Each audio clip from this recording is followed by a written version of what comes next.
د غالۍ اوبدونکو کډوالو او بیرته راستنېدونکو لپاره دغه مرکز د جوړولو چارې 2 کاله مخکې پیل شوې وې چې د غالۍ اوبدلو په برخه کې صنعتکارانو ته ګڼ کاري فرصتونه برابر کړي دي. د بلخ ولایت مرستیال والي دغه مرکز پرانیستل د غالۍ اوبدونکو لپاره یو ستر او مهم اقدام وباله.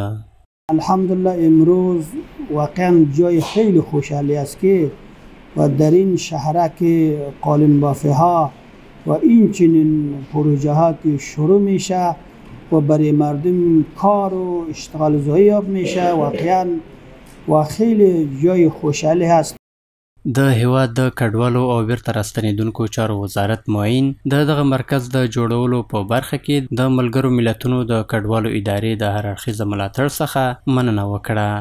قالون بافا اینجا هم قالون میبافه و هم دیگه همو حرفه را یاد میکنه و اینمی حرفه است. خود دیگه در دیگه جا هم همی کارهای حرفه‌ای را شروع کردیم به خاطر مهاجرین خودشان کسب کار یاد بگیره و به دست خودشان رزق روزی حلال پیدا کنه.